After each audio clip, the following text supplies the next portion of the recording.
Bonjour à tous, aujourd'hui je me retrouve pour ma première séance de travail montée avec Bakan. Donc avant cette séance, je l'avais déjà monté une première fois en balade, mais c'était la première séance qu'il faisait dans le rond de longe et vous allez voir que le rond de longe l'a beaucoup stressé parce qu'il est habitué à sortir en balade et pas à travailler comme ça dans un endroit fermé. Donc il s'est un peu demandé ce qui se passait et donc le but de la séance vraiment ça a été d'essayer de l'avoir un peu détendu, lui faire comprendre que il n'y avait pas à avoir peur, que c'était juste un petit travail tranquille que je demandais et que il n'y avait pas besoin de se paniquer juste pour ça. Donc comme d'habitude, je commence avec un petit peu de travail à pied, ce qui me permet de l'échauffer un petit peu, lui faire découvrir le rond de longe, de vérifier qu'il se connecte bien à moi, tout ça. Donc je vais lui présenter du coup un peu le rond de longe et la barre ainsi que les plots. Donc là, je lui demande tout simplement en fait de s'arrêter avec les deux antérieurs devant la barre et ensuite je vais lui demander de reculer. Donc vous voyez qu'en fait là c'est un peu difficile parce que il repasse devant. Euh, Reculer sur la barre, ça le stresse beaucoup. J'ai l'impression qu'il se croit pas capable de reculer en fait sur la barre. Et enfin, surtout il faut savoir qu'en fait les chevaux ne voient pas en dessous eux. Du coup là en plus comme je lui demande de passer, la première fois je lui demandais de passer les antérieurs et les postérieurs, enfin les postérieurs d'abord du coup puisqu'il aurait reculé. Vraiment il n'y arrive pas, il se panique, donc du coup je le remets en place et je vais lui demander de reculer en passant seulement les antérieurs. Donc je vais décomposer étape par étape un petit peu le travail que je veux avoir au final pour que ce soit plus facile pour lui, mais qu'il comprenne qu'il n'y a pas de danger. Donc là vous voyez qu'une fois que j'ai demandé que les antérieurs, je l'ai fait 2 fois, il comprend le principe, il recule très bien. Et là je vais redemander pareil, mais en demandant les postérieurs avant et ensuite les antérieurs. Donc encore une fois, vous voyez qu'il hésite un petit peu, hein, il cherche, il n'est pas sûr de vouloir y aller. Mais je l'encourage, il passe un premier postérieur, j'arrête, je le caresse, puis tranquillement je vais lui redemander pour qu'il fasse passer le deuxième postérieur et puis les antérieurs. Ensuite je vais faire un petit peu de stick to me en marchant, trottant, toujours dans le but de l'échauffer et de le connecter. On fait rien de très exceptionnel, hein, c'est toujours des bases qu'il connaît. Vous voyez que bon, les transitions, que ce soit montantes ou descendantes, il n'y a aucun souci, j'ai même pas de stick, il suit vraiment à l'énergie, Bakan, ça c'est un cheval qui est très sensible à ça. Ensuite, je vais demander quelques flexions, puisque comme je vais monter dessus après, c'est toujours utile de vérifier qu'on a bien la flexion. Et là également, ça va me permettre de choisir quel côté sera le plus efficace pour la flexion. Et là, vous voyez que c'est le côté à laquelle je viens de demander la flexion, puisque là, celui sur lequel je suis en train de demander, la flexion est beaucoup moins fluide. Là, vous voyez que il a toujours pas donné la flexion depuis que j'ai commencé à demander. Ce côté-là, de manière très générale, il a beaucoup plus de mal à donner sa flexion. Bon, là, il a fini par la donner, mais c'est beaucoup moins fluide que l'autre côté. Donc, si jamais j'ai un problème de montée, je vais demander la flexion du côté gauche, puisque je sais que c'est de ce côté-là qui me la donne le plus facilement. Donc, c'est pour ça que c'est très important de faire la flexion à pied avant, puisque ça vous permet justement de voir ce genre de choses avant d'avoir à le faire parce que vous avez un problème. Donc ensuite, je vais monter sur son dos, et là, comme vous voyez, je vais commencer par ne rien demander. Donc lui montrer qu'une fois que je suis dessus, on reste immobile, on a juste des gratouilles, ça fait pas de mal. Et ça va me permettre justement d'avoir un cheval qui ne part pas tout de suite à peine je suis montée dessus. Du coup là vous voyez qu'il attend patiemment que je lui propose de se mettre en avant.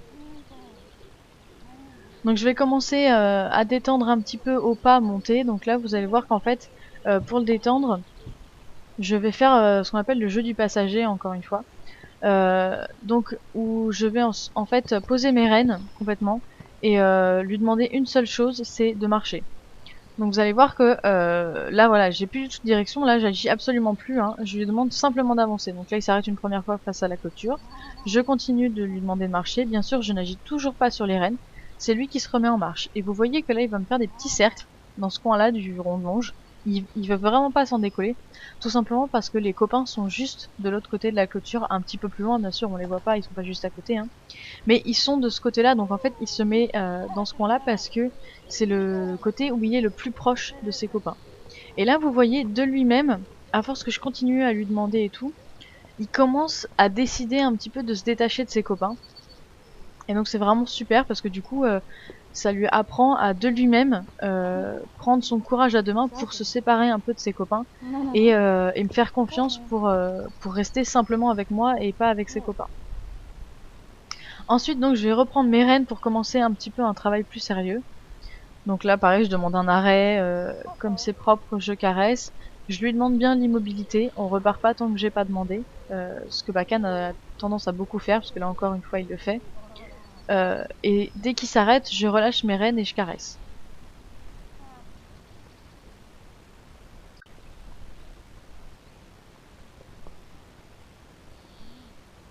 Ensuite, je vais continuer un petit peu à travailler au pas tranquillement. Là, vraiment, l'objectif, comme je vous ai dit, c'était de l'avoir calme et détendu. Donc au pas, ça va. Il est assez calme, assez détendu. Il n'y a pas trop de soucis là-dessus. Donc je vais commencer par lui faire un petit peu découvrir le rond de longe. Je lui présente aussi gentiment les actions du licol, hein, parce qu'il le connaît à pied, mais monter, il n'a jamais eu le licol. Mais vous voyez qu'avec Bakan, contrairement avec Balto, j'ai choisi de mettre directement le licol parce que je sais que Bakan est un cheval très fin et qui va céder beaucoup plus facilement au licol que Balto. Donc là, voilà, j'ai pas besoin de cette sécurité, pas besoin d'avoir le mort qui me permet d'intervenir si jamais il ne répond pas au licol, parce que là, je sais qu'avec Bakan, c'est inutile. J'ai aussi pas de badine, puisque avec Bakan, je pense que ça m'aurait handicapé plus qu'autre chose. Je pense que ça m'aurait gêné parce que il aurait eu un petit peu peur d'elle, il aurait eu tendance à la fuir. Et en plus de ça, c'est un cheval qui est très réactif.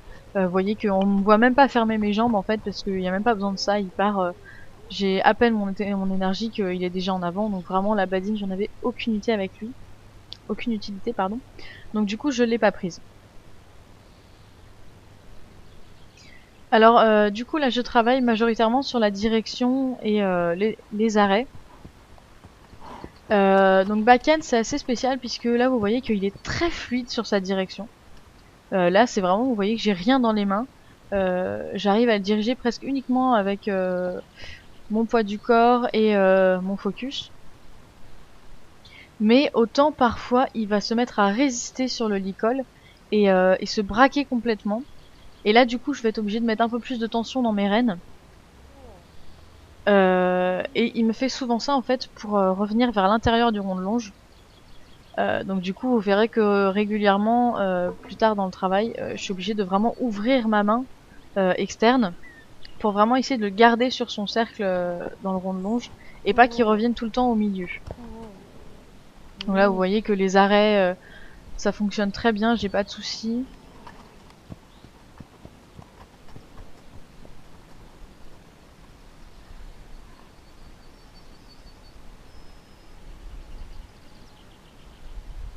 Pareil, il passe sur la barre, il est absolument pas stressé, vous voyez qu'il est assez détendu, il est à l'écoute. Il a les oreilles complètement tournées vers moi, il m'écoute quand je lui parle. Il est très attentif.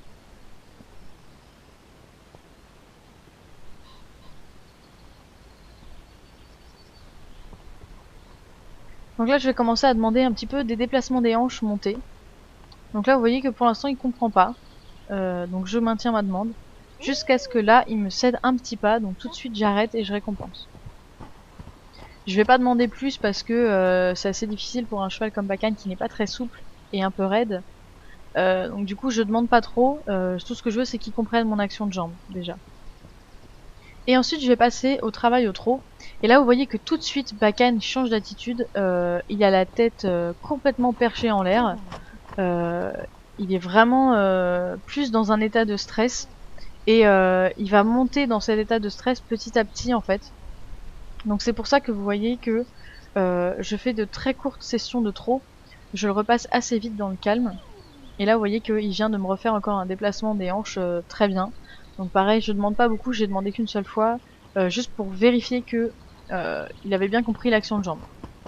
Donc là, vous voyez qu'au trot, il se stresse un petit peu, il revient au centre du cercle. Donc je fais une flexion, mais je la finis pas complètement parce que j'en avais pas réellement besoin. C'était juste pour le remettre dans l'ordre. Et en fait, donc j'ai remarqué qu'il se stressait surtout du côté du rond de longe, qui est le plus proche de la caméra, et qui est donc le côté le plus loin de ses copains. Alors après, je ne sais pas s'il y a aussi le fait que la caméra avec le trépied puisse un peu l'effrayer. Mais je pense pas trop parce qu'il a l'habitude de travailler avec le trépied. Je fais régulièrement des jeux du cercle où il passe juste à côté et ça le met pas plus en stress que ça. Là, j'ai vraiment l'impression que c'était le fait de s'éloigner beaucoup de ses copains et qu'il comprenait pas trop ce qu'on faisait dans son longe. Donc là, pareil, encore une fois, il se remet dans un état de stress assez grand. On voit qu'il a un trot très rapide, pas très fluide, un peu saccadé. Donc je vais le mettre en flexion. Et là, vous voyez qu'il est long. Il est assez long, vraiment, à se détendre et à s'arrêter. Donc je continue, je garde ma flexion jusqu'à ce qu'il s'arrête.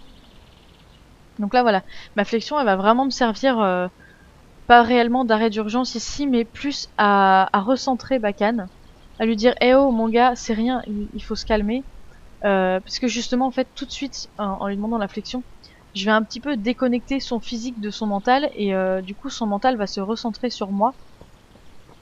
Et du coup moi je suis là pour lui rappeler qu'il n'y a pas de peur à avoir, il n'y a pas besoin de stresser. Tout ce que je lui demande c'est d'être calme. Donc je garde ma flexion et jusqu'à ce qu'il s'immobilise. Et justement j'essaye d'attendre qu'il revienne dans un état de calme avant de redemander le trot.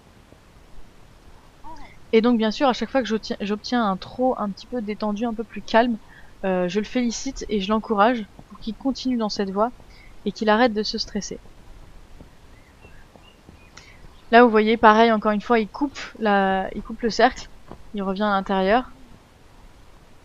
Donc je vais le repasser au pas tranquillement, le remettre sur le grand cercle et redemander un petit trot. Et vous voyez que vraiment il a la tête très en l'air, du coup il creuse son dos et son trot est absolument pas confortable pour moi qui suis accru. Donc voilà, c'est vraiment quelque chose que je voudrais améliorer avec Bakan. C'est vraiment lui faire comprendre qu'il peut se détendre, qu'il n'y a aucune peur à avoir. Et donc là encore une fois il se stresse trop, donc pour éviter que ça continue à monter, encore une fois je fais une flexion. Et vous voyez que vraiment ça me permet de le récupérer très vite. Donc là vous voyez qu'il tourne un petit peu sur place. Pourtant il connaît la flexion hein, mais c'est juste qu'il a du mal à s'immobiliser. Et ça me permet de le remettre assez vite dans le calme, ce qui est du coup très pratique puisque je lui fais comprendre, dès qu'il se stresse, je lui fais comprendre que oh c'est pas la peine, il faut se calmer, il faut redescendre en pression, tout va bien se passer. Et là vous voyez qu'au fur et à mesure de la séance, au trot là, notamment ce passage là, son trot est beaucoup plus régulier, beaucoup plus calme, et il commence un petit peu à très légèrement, je dis bien très légèrement, descendre sa tête. Il est absolument pas dans une position de dressage ou quoi que ce soit, mais il appuie la tête complètement au perché comme un cheval qui fuit. Donc c'est déjà très bien et c'est exactement ce que je voulais obtenir. Donc je vais arrêter ma séance là-dessus, lui faire une grosse séance de câlin et bien le récompenser, bien lui faire comprendre que tout ce que je voulais c'est qu'il soit calme.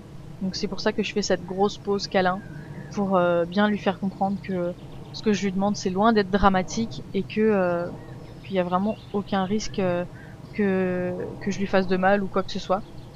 Et que vraiment ça peut être que du plus pour lui, puisque à chaque fois il gagne beaucoup de gratouilles.